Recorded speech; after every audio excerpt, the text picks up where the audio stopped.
प्रीतम, तुम्ही मला आधी का नाही सांगितलं? काय?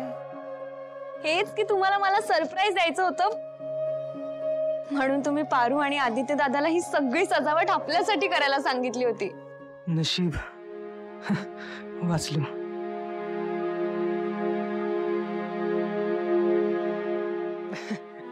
सरप्राईज. कसं वाटलं प्रिया सरप्राईज? खूप छान आहे. पारू, मला खरंच खूप आवडलं हे सरप्राईज. खरं सांग, तुला प्रीतमनीच हे सगळं प्लॅन करायला सांगितलं होतं ना?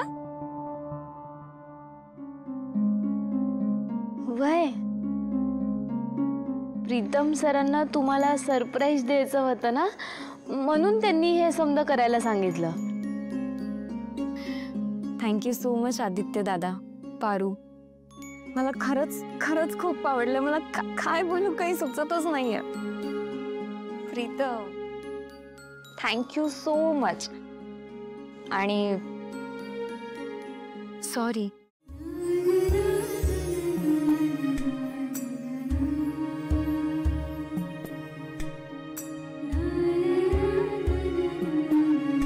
गुरुजी.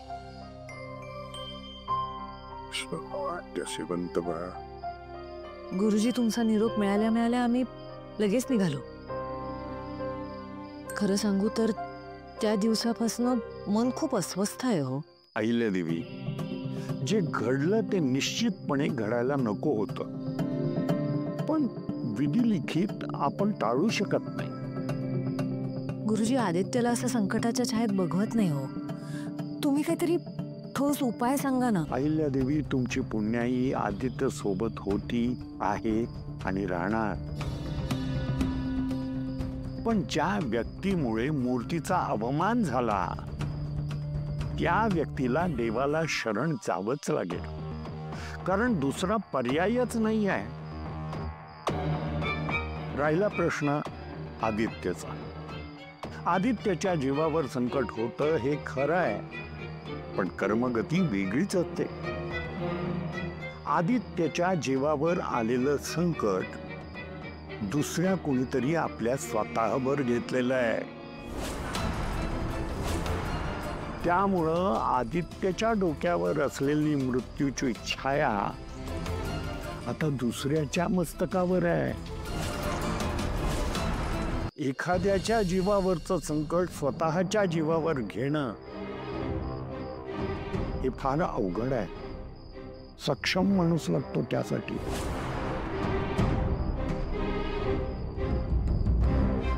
हे केवळ जन्मोजन्मीचे ऋणानुबंध असल्याशिवाय होत नाही. आता आपण एकच करू शकतो. आदित्य आणि ती व्यक्ती यांचं रक्षण कर, अशी आपण परमेश्वराची प्रार्थना करू शकतो.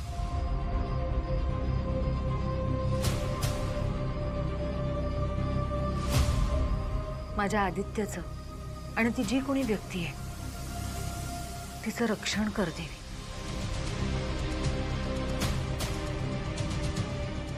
या निश्चिंतपणे सुखरूप घरी जा.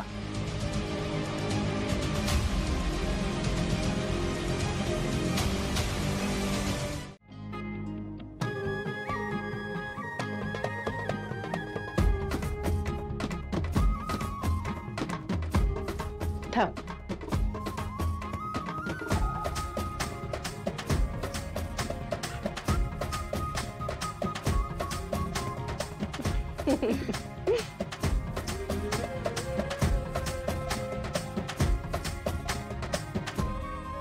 पारू बाळा, शेवटी तुला तुझ्या हक्काचं सगळं मिळणार. तुझ्या हक्काचं घर मिळणार, तुझ्या हक्काची माणसं मिळणार. खूप खुश आहे. सावित्री आत्या, समध्यात आधी माझ्या आणि आदित्य सरांच्या नात्याबद्दल तुम्हाला कळलं होतं, आणि माझा तुझ्या प्रेमावर पूर्ण विश्वास होता. काय वाटेल ते झालं तरी तुला तुझं प्रेम मिळणार याची खात्री होती माझी. आत्या, तुम्ही मला साथ दिलीत म्हणून मी आज इथपर्यंत पोहोचू शकले.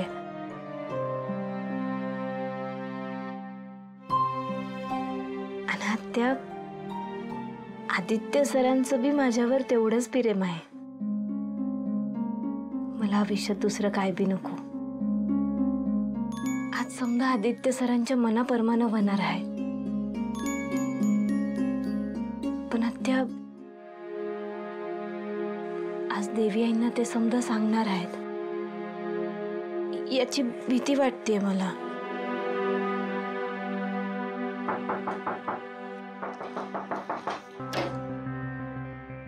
आदित्य बाबा या. बरोबर आलेच मी.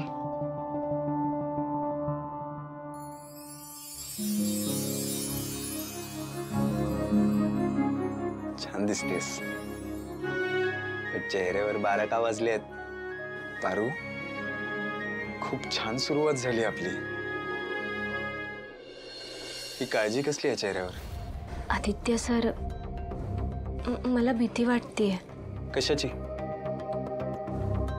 तुम्हाला गमावून बसते का काय असं वाटतंय. पारू, मी इथे आईला सगळं सांगून कायमस्वरूपी तुला घरात आणण्याचा विचार करतोय आणि तू इथे गमावण्याची भाषा करतेस.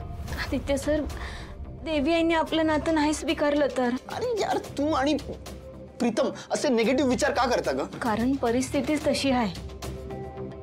हे बघा, तुमच्या लक्षात आहे ना, तुम्ही मला वचन दिलं आहे की देवी आई आणि माझ्यामध्ये निवड करायची वेळ आली तर तुम्ही न विचार करता देवी आईंची निवड कराल.